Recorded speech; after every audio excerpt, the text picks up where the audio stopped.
Welcome in Panama. We arrived here late in the evening, the previous episodes, so we shall find ourselves a place to rest, and then find how we can onwards travel back towards Europe. We're almost, we're more than half the way, for sure. Panama City seemed a town perpetually on the edge of disaster. A great number of the inhabitants had emigrated to California during the gold rush 20 years ago. There was certainly not gold in Panama. It was a nowhere town, so steeped in immigrant cultures and influences that it had no true character of its own. It felt precarious, in some respects unfinished. Of course, there was the canal. The French had bought the rights of construction from the Colombians, but had quickly ceded those rights to the Haitians after the seas decimated their engineering corps. Haitians now virtually ran the city with their foreign wealth, and so the local rumor went, the blood-drinking voodoo machines they used to dig up the canal. Ooh. I could not help but be curious, in particular about the Haitian sorcerers. Alas, the mysterious Haitian cabal looked rather more like a group of canal diggers covered in the dust of hard labor, not a strangled chicken of sacrificing offering in night. Not a strangled chicken or sacrificial offering in sight. Great quantities of stone and dirt were being thrown into the air, undercut by the whistle of steam escaping and boilers rumbling. Fine machinery. Elephant-sized steam shovels, painted bright red and blue. Dyed rooster feathers adorned the boiler, and a single operator sat in the carriage to control the winch, boom, and bucket. I was accosted by a tall, sharp-eyed fellow in a pinstriped suit, glared at me. "You're here to watch or work?" "I'm looking for airships," I told him, and he spluttered a laugh. "No airships here. We're making canal for boats, obviously." "I was told there was something here that flies," I persisted, hoping not to be disappointed. "You should ask Francon," he said. "She's our great inventor." He nodded towards a tall black woman who was checking the fuel barrels, occasionally dipping her fingers in the tarry black substance and tasting it. "But enough time to dig." I picked one at random and pulled. One of the levers? What am I doing? Some intrusive thought, I guess. I picked one at random and pulled, cognizing my fatal luck. The winch squealed and began to raise the boom vibration that I could feel in my bones. After a few cautious experiments, I fell into a rhythm. Raise the bucket, scoop the packed earth, unload, and rumble forward. "You are a born excavator," Gessner showered me with praise. "Are you sure you have not done this before?" As I worked, I saw that the woman called Francon move away from the site. She was an artificer, perhaps she would be useful, but my shovel would not be stopped or slowed, and I worked into the night. What? Why? Alright, let's explore the city and see what we can glean here. Where can we go from here? South and North America. Okay, we can go back to Mexico, that's not a good idea. To Lima also does not sound that great, to be honest. There must be some better way. During the day, I strolled the streets only to find myself face to face with Francon, the engineer Gessner had pointed out to me at the works. "Ah, the visitor from France," she smiled lopsidedly. "Have you come to take back your canal? It will not be so easy." She raised her fist playfully.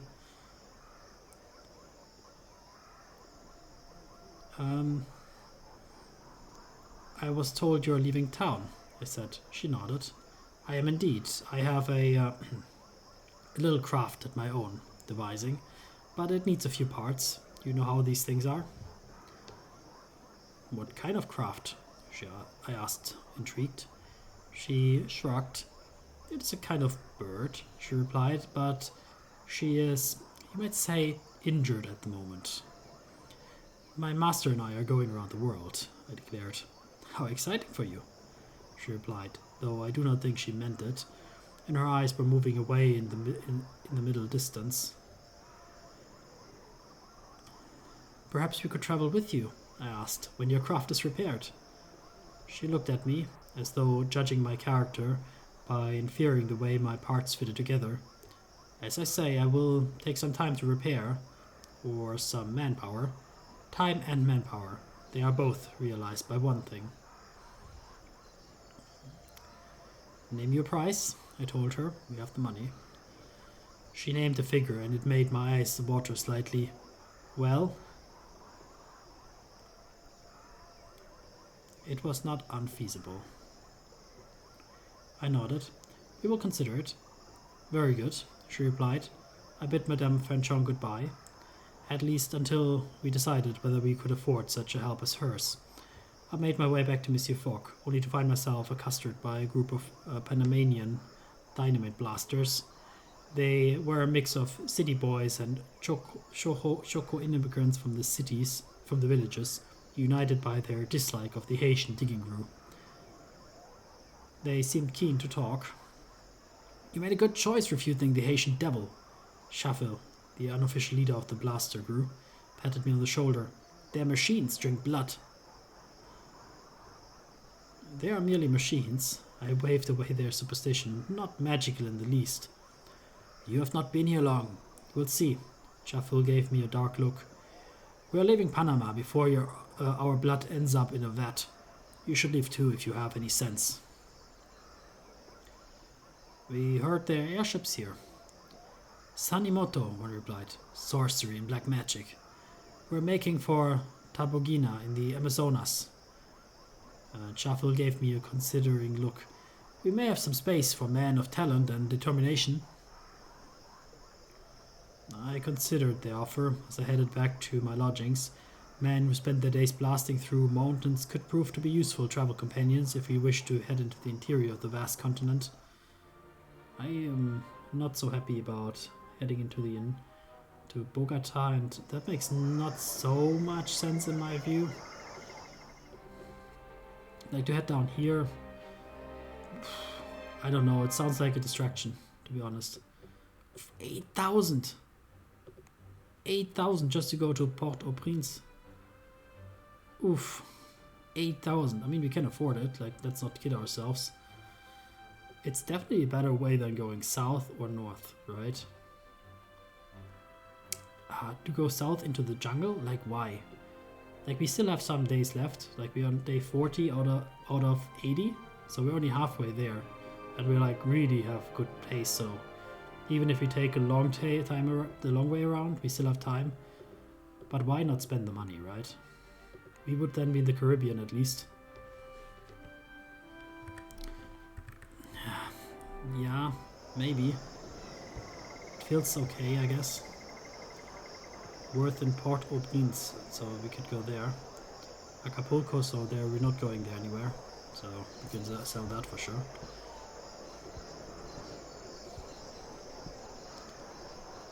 Heavy storm stuff that already helped us in the previous time. Oh, now I went to the bank accidentally. We approached the bank in Panama City only to have our entrance barred. "You don't look like Haitians to me," the doorman remarked apologetically. "We are European," I replied cautiously. "This bank is only available to Haitians. My apologies for your wasted visit." "What about Panamanians?" "They have the backing of the Haitians. They may hold an account," the doorman replied. "I see you do not, however." "I'm friends with Francon herself," I declared. "I don't see her with you," the doorman replied. "My apologies, gentlemen. I'm sure you have legitimate business, but I can't allow you to inside." We were turned away. Well, we didn't need it, to be honest. The Dragon's Eye. We're not going to Brisbane, obviously, so let's sell some stuff that we don't need. Here we don't go to air sickness, mate, soldiery types, iron ore, Port Royal. Could be that we go there. Frequent flyer, magnetic, heavy storm, Yokohama. We're not going to Yokohama anymore. So let's take this one. American train tail we can sell. We will not go there. The Panama head we'll keep for now. The brass telescope, Port-au-Prince. We might go there. Okay, we'll keep it like this. And then, yeah, We're gonna depart tomorrow on the bird, and we'll sell. We put a lot of money into that, unfortunately, but it's okay. We have the money, and we'll get back home faster. So I tend to our master, of course, hoping that he's comfortable. And indeed, he's recovering a little bit. That's nice to see. So then, let's pay the exuberant price here. Oh, we have to only have 2. Wow. Yeah, we'll sell that. Heavy storm, I would love to keep that stuff. Frequent flyer. Okay, the frequent flyer one we keep because maybe we are on a bird right now. So in my head that makes sense. Let's go. Yeah, I didn't even see, but I saw physically demanding. So yeah, we're gonna get thrown about a bit. The price was high, certainly, but we paid it. I hope you have a head for heights, Francon cautioned merrily as we climbed to a cliff top overlooking the city.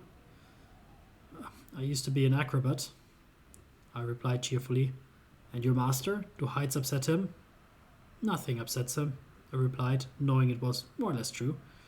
Francon's conveyance was no airship or gyrocopter. It was shaped into an enormous bone-wood ringed bird. The bird swung its red-eyed head towards us, and I realized that there was a living bird inside the grafted carapace. How does it work? I asked hesitantly, examining the latticed exoskeleton, extending the bird's wingspan to 15 feet. Francon shrugged. We threw the cases into the chest of the bird. I sat behind Francon, who spent most of the journey avoiding my questions about the creature's creation and workings. Alright, let's have a conversation with her then. So, Port-au-Prince, what can you tell us about it? For instance, Ponta Delicata can be reached from Port-au-Prince aboard the Sanimoto, but the fare is over £7,000. What the hell? What do people charge here in these places? That's crazy. Can I go to Dakar on Africa? That seems quite impossible to me, but answer me this. Are you nervous of heights? No, not really. Good, I can't stand a nervous flyer. Okay, and from Ponta de la Gata, they grow oranges there. Can I go from there to Tangier? No, listen to me. The most efficient way to Tangier from here is through Dakar. Okay, can I go to Dakar from there? The quickest way to Dakar is through Caracas. So I have to go back to what is this? Venezuela? Caracas? I think it's the capital of Venezuela, right? So from Port-au-Prince we can go to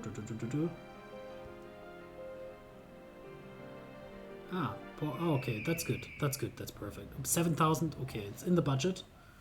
The budget will be stretched, but we will make it, I think. The wind whistled past my ears as the shocking blue of the Caribbean Sea sprawled out underneath us. I cannot deny the creature was almost as fast as an airship and twice as maneuverable. We arrived in Port-au-Prince somewhat wind-ruffled and salt sprayed, but otherwise intact. Okay, that's good to hear. So this is Port-au-Prince is what country? Dominican Republic, maybe. I'm not so good at this. So tomorrow at 6 p.m. we can get out of here for 7,200.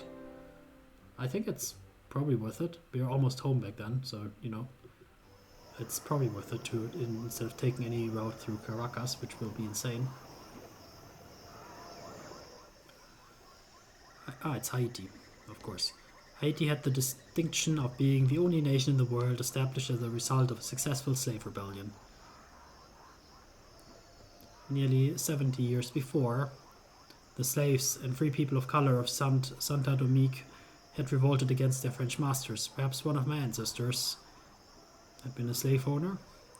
Here, or in France's other colonies, it was more than possible. The thought left me with a deep sense of unease. As for Haiti, the nation had progressed beyond anyone's wildest imaginations in the last 10 years, spreading its influence over South America and the Caribbean. The source of Haiti's newfound wealth was evident in the street of Port-au-Prince, their living animal automations, the Sanimoto. I watched iguana ferrying messages through the city, thin wings of wood and dyed feathers allowing them to fly short, darting distance. Instead of copper and iron, Haitian automata were made from organic materials, bone, bright coral, pale wood. I had never seen such creations till Francon's transport bird. I looked for the Artificers Guild, but found no evidence of an outpost in Port-au-Prince. Surely the Guild knew that Haiti was flaunting its law. I would not leave Haiti without a Sanimoto. I wanted to know how they worked. Surely these rumors of voodoo and blood drinking were mere fantasy. I found a local shopkeeper, but he shook his head. I cannot sell my creatures to foreigners, he said curtly. But we do sell automoto, which have no living parts if you want. So rebuffed. I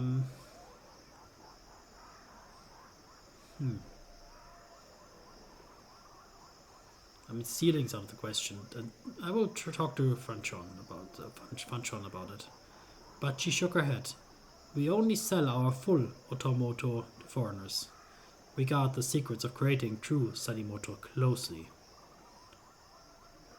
Are they Vodun? I asked cautiously. Is that why you guard the secret? That is like asking, is an airship Catholic? Franchon's cheerful mien dropped abruptly.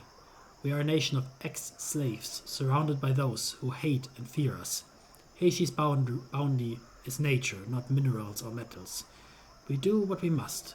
We use what we must to survive. I have no right to judge you, I admitted, feeling a flush stain my cheeks. My grandmother was owned by a Frenchman. She was property. I was born free, she mused softly. Do you think dogs regret domestication? Do they dream of being wolves? I do not know.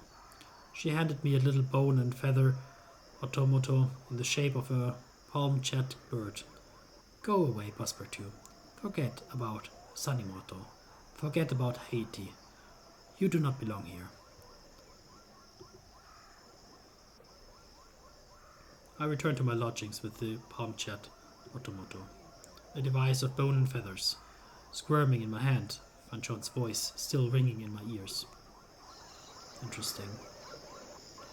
In Freetown, he's again immediately thinking about selling stuff. Immediately. Freetown is, I guess, it's somewhere down here, I think. Not sure. Porto Novo. Technically, you can go here to South Africa. I've never been there, I think. Even in previous playthroughs, this game is so huge. So yeah, we'll pay this exorbitant price here to get over there. What can we do? So, with this Sanimoto, it seems Sanimoto flew regularly from Port-au-Prince like airships out of Europe. This one was fine, with an enormous carapace of treated wood and living coral. I introduced myself to it before mounting, doing my best to pretend it was a horse rather than a hybrid living automaton with glowing red eyes.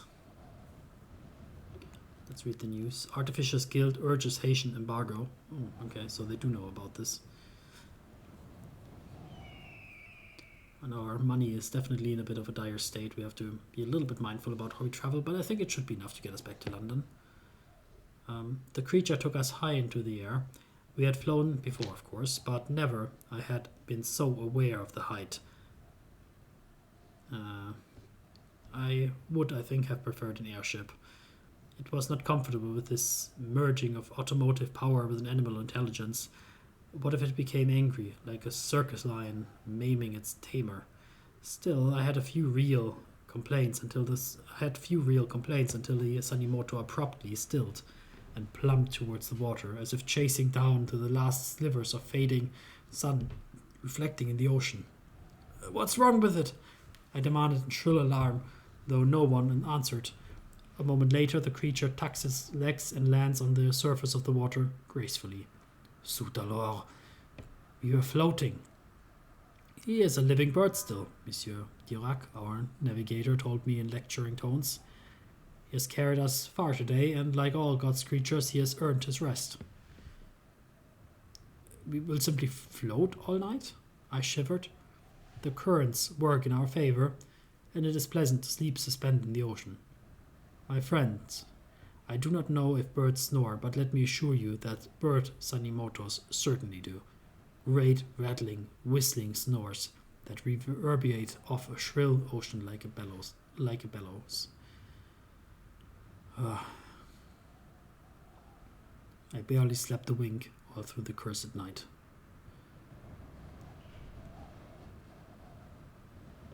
Let's have a conversation with our Monsieur Dirac, and I'm your navigator, Ponta de la Garda. You know if there's regular service from Ponta de la Garda to Lisbon, but the fare is very high. Oh my god. Okay, everything is very high in this area of the world. Okay, thank god we had like a lot of money left over after we came out of Asia. From there, can I go... So Lisbon is very high, so can I go to, just out of interest, to Tangier? No such route at Beja anyway. Have you ever had a pet? Yes, a dog. Oh no, they are too obedient. I prefer my animals with personality. Okay. Can I go to Marrakesh? I think someone's been telling tall tales. Okay. And what about going to Timbuktu? I have to go. Okay, I understand. Okay, so we can go to Lisbon, and the fare will be very high. Let's see how high it will be. I mean, maybe we'll go to the bank. I mean, it's okay. The Sanimoto launched at dawn, a fury of wood and coral wings, spraying us all generously with seawater. Wake up, wake up! It's a beautiful morning, called Monsieur Dirac, grinning like a fool. Why are you Monsieur, not Captain? I replied, entirely out of sorts at having been so rudely awakened. Sanimoto is not heartless, mindless airship to require captain. Monsieur Dirac looked scandalous at the very notion. It would be presumptuous. Horses have riders. Yes, he agreed, growling enthusiastically, and any good equestrian will tell you that his skill is a partnership between rider and mount. Interesting perspectives. Let's take care of our master one last time before we go here. What are these? Like, those are not the Azores. These are the Azores, right? Or how are they called? These islands? Are they? These belong to Spain, and these one belong to... Yeah, these are the Azores, like Madeira and stuff. They belong to Portugal. Okay. It began to storm halfway through the night, and the Sanimoto took it into his head to take off into the rain-soaked gale rather than endure being tossed about by the ocean swells. I held on for dear life, feeling the coral of the Sanimoto's carapace cut into my palms. It was warm to the touch, like living flesh, and I could feel the creature shudder every time the sky flashed with lightning. I have never been more grateful to see a patch of trees and dirt jutting out from the ocean. We made a cattering mess of landing. But I leapt upon the solid ground and kissed the sweet earth, feeling like Noah after the great flood in his ark had been a terrified beast rather than a sensible vessel of comforting deadwood.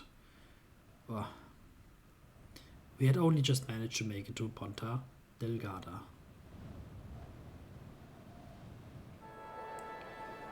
The brass telescope. Oh, that should... Oh, so, I sold it. Okay, whatever.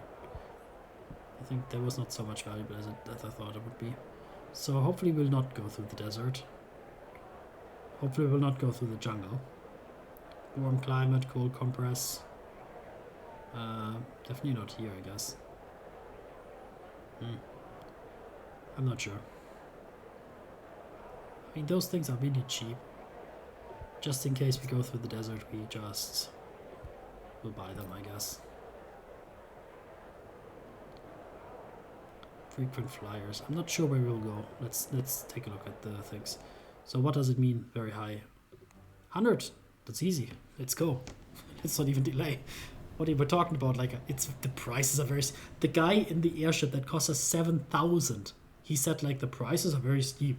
It's 100. 100. What are we talking about? Oh my god. We were given a gyrocopter ride to Lisbon by one of the local gentleman farmers. Monsieur Coutinho grew oranges and corn, but my real passion, senor, is poetry. Okay. Let's take a look at Fog Valley Dapper. Full report. What? They're writing about me? And why am I dapper?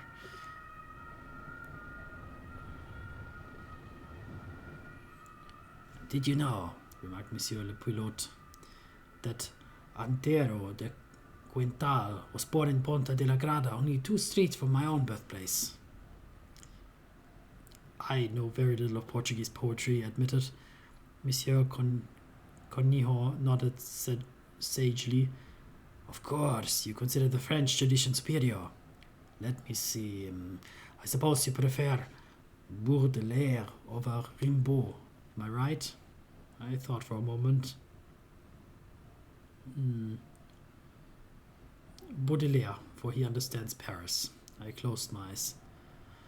Dans ce trou noir, ô lumière, vit la vie, rêvez la vie, souffrez la vie. In that pit, in that blackness or brightness, life is being lived, life is suffering, life is dreaming, Monsieur Coutinho murmured. I feel similarly sometimes. The gyrocopter began to bank as I saw the coastline on the horizon. Lisbon rose up along the gentle hills, a city of gaslit, whitewashed buildings, church spires, and sneaking tramways set on the Iberian Peninsula. Oh, thank God we're back in Europe. Well, technically we were already in Europe, but let's have a nice Portuguese dinner and then retire for the night. And then we're on the way to London basically tomorrow, basically. I think there will be some direct connection, more likely. In Lisbon, we sat down to dine at a charming little restaurant with views across the Iberian coastline. The maître d'hôtel came over to our table as the waiter brought our aperitifs. Senor, he cried, wringing his hands, I have a great favor to ask you. Well, I'm sure we can accommodate you, I replied placatingly, for the man was clearly at his wit's end. My foolish brother, what a trial he is to our dear mother. He made a grave error, and he has 2 guests without a table. The maître d'hôtel looked anguished. Could we possibly impose upon you, senor, to add 2 to your number?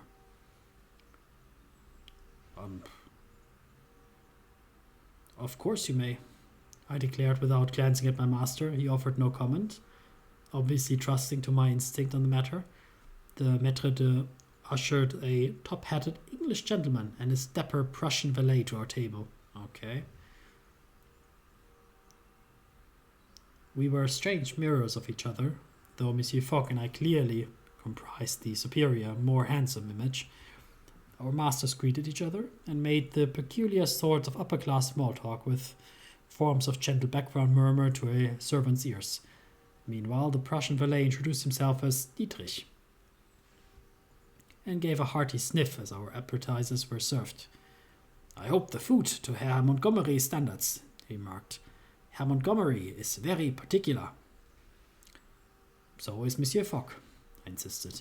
He is a most exacting master. Oh, he cannot be as exacting and precise as my own master, Dietrich insisted with horrible glee. Why, he is a fiend for detail. We gave it a look, the sort of look 2 generals might exchange across a corpse-strewn battlefield. I decided to make an innocuous inquiry and asked what the messieurs were doing in Lisbon. Ah, well, the thing is, my master and I, Dietrich paused to chuckle to himself, we're traveling around the world. Around the world? I repeated, aghast. You mean to say you are... Yes, Friedrich nodded with satisfaction and leaned closer. For a wager? No. I shook my head in horror. That can't be. Indeed, Dietrich continued implacably. We're heading to Tangier tomorrow, and from there to South America and across the Pacific. West instead of east? I murmured, as though in a dream. Dietrich ignored me loftingly. And what? he asked with an awful courtesy. Are you and your master doing in Lisbon? Should I tell him? We are also traveling around the world, I told him, cherishingly, and could not resist adding, my master and I went the sensible way and are nearly back to London. Monsieur Montgomery looked up from his plate, his eyes cool and remote. What a remarkable coincidence, he remarked without expression. Quite, my master responded. Let us give you some advice, I added, since we have just come that way. Dietrich raised one overly sharp eyebrow, but did not decline my offer. Yes? Flying by this sunny motor is slow and dangerous. No, it's actually fast, but it's very expensive. Don't buy too much to expecting to sell elsewhere. Markets abroad never pay well. No, we made a lot of money with selling stuff. Steep and rough is considered perfectly safe in most of the world. I think all of this advice is kind of bad, I guess, to be honest. I would say flying the sunny motor is slow and dangerous. At least it's dangerous. It's not slow, to be honest. Dietrich looked at me cautiously. I doubt that. I've been told they have the agility, elegance, and speed of living birds, which of course they are. I saw my master's reaction to that. We all took our leave with awful echoing politeness and made sure to press Dietrich's hand with a particular firmness as we parted. I think we understood each other, valet to valet. You seem discomforted, Passepartout, my master remarked, with the barest hint of a smile. I did not like that Dietrich, I said. He had a thieving, unctuous look about him. I would not be surprised if he were a fraudster, and doubting that poor Monsieur Montgomery into keeping him as a valet. I crossed my arms. What sort of name is Dietrich, anyway? Passepartout, Monsieur Fogg said with a small sigh in his voice. You are a man of remarkable depth. Oh well. Let's explore and see how we can get out of here. So there's a... yes. Directly to London. I spent a few hours in our exploration learning ways of which we might travel onwards. Very good. And that way is... tomorrow at noon,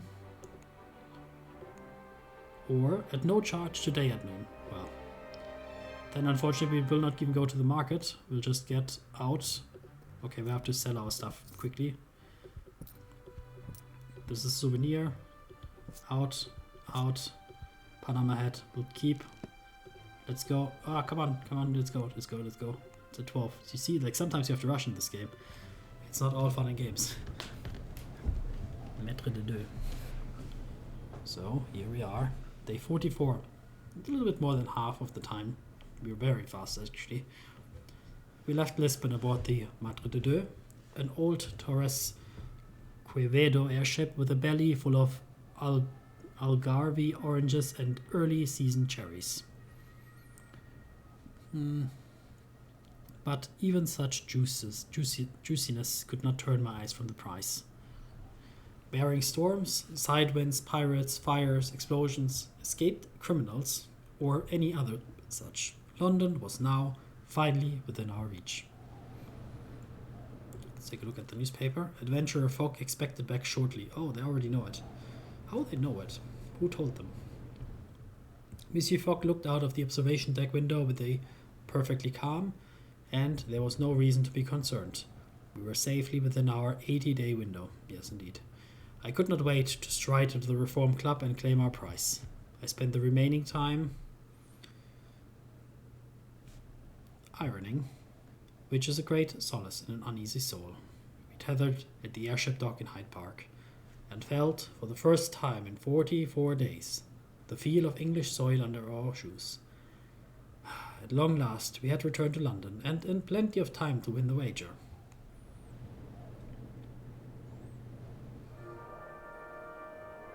Okay, and then we're returning. I seized my master by the collar and threw him into one of the steam carriages idling on the banks of the Serpentine in Hyde Park. To the Reform Club, I shouted. £50. Wow, that seems very pricey. Lying to the driver. Oh, ejecting the driver from his seat and taking the wheel myself. Okay, let's do that. I threw a lever and opened the throttle. The driver's curses were drowned out by the shrieking whistle of the boilers. There's no need for such unseemly haste, Passepartout, my master noted, but I was a man possessed. The streets of London seemed comforting and familiar. As they flashed past my well-travelled eyes, the carriages were mostly horse-drawn, and gas lamps rather than electricity lit our way as we raced down Pall Mall. The carriage barely shuddered to a steam hissing stop before I dragged to my master from his seat and up the steps to the imposing doors of the Reform Club. I released him only when we reached the great saloon, where my master's friends or antagonists, I suppose they're friends in some way, erstwhile friends stood from their chairs, gaping in an attitude of great shock. Monsieur Fogg only straightened a little and said in his calm voice, "Gentlemen, here I am." The room erupted in cheers. Where had the crowd come from? Had they followed us inside from the street? I had scarcely noted them. I realized as though a spell had suddenly broken that my master had won his way. We had succeeded. And my master had won £20,000. Wow. With the 4,000 we began with, in our remaining funds, it was a profit of over 17,000. Hardly a meager sum. My heart began to beat again, and I saw for the first time the great interiors of the reform clubs, which had no doubt remained untouched since its founding some 30-odd years ago. The most advanced piece of technology within was a gilded clock set up on the mantelpiece. A few club members were muttering about the impropriety of alighting in front of the club from a steam carriage. One of the club butlers was just taking from our case the palm-chaired automoto, which never looked healthy. "To go above the mantelpiece, I think," he muttered. "Most fine souvenir of your adventures, Monsieur Fogg, sir." Of course. It looked quite fine there, and I smiled with pride. I pushed my way through to Monsieur Fogg, who had nearly been swallowed by congratulating crowds. "You have won the bet, monsieur," I told him. And seized my master by the hand and shook it, as though we were two equals, and not merely a master and a servant. Monsieur Fogg pressed my hand warmly, and did not remark even once upon the impropriety of my gesture. Indeed, though his cool gaze did not so much as waver or soften, I believe he welcomed the chance to shake my hand. "Any gentleman would be fortunate to call you his valet, and you have been worthy companion to me. Besides," Monsieur Fogg said, and I knew that from him there could be no higher praise. Mr. Fogg," one of the journalists in the crowd cried, interrupting our conversation. "What next for the great adventurers, Phileas Fogg and his loyal servant Passepartout?" My master looked at me. I returned the glance. "I have always wondered what is at the center of the earth." I looked around at faces of the assembled crowd and quirked an eyebrow. "Anyone care to make a wager?" Monsieur Fogg refrained from rolling his eyes. "I believe," he said with great deliberation, "that tonight I will have supper and go to bed. Come, Passepartout, it grows late." "Yes, Monsieur Fogg," I said, and followed. Your journey around the world is complete. Fogg returns with time to spare. Journey complete in 44 days, despite the sheer size of the world, crazed automatons in Rangoon, and incomplete Indian rain weather. Yes, we really survived things quite well, visiting only a tiny fraction of what this game really has to offer. So we can see our journey here mapped out. We definitely took the easy way through America, I think, going just through Panama and then just flying over with all the money we had. If we had less money, I think this would have been much harder. Very courageous, flamboyant manner, yeah. A remarkable valet. We were very comfortable in our relations. Visited 23 cities, 29,000 miles. Airships, yeah. Finishing balance 17,000. Traveled by sea, yeah, 6,000. Traveled by miles by land. Traveled by air. Total amount 26,000. Yeah, that makes sense. We spend a lot of money, of course. Well, that's gonna be it for this game. But the game can continue. There are many ways to go around the world, and I will probably play it again. Maybe I will also record it. I'll have to think about it a bit. But this is a great game, and I like this game a lot because it offers so much flexibility in how you go and what options it gives you. And every time you play it, there will be new options. So even though you think that the beginning will now be the same, it will not be. It will be very different. You have much more options now. You get like new cities to go to, cities that were not offered before. The items that you can purchase are also different, so you cannot do the same strategy again. So it's always a great game to play. So thank you for being on this journey with me, and I hope you enjoyed it. Take care. Bye bye.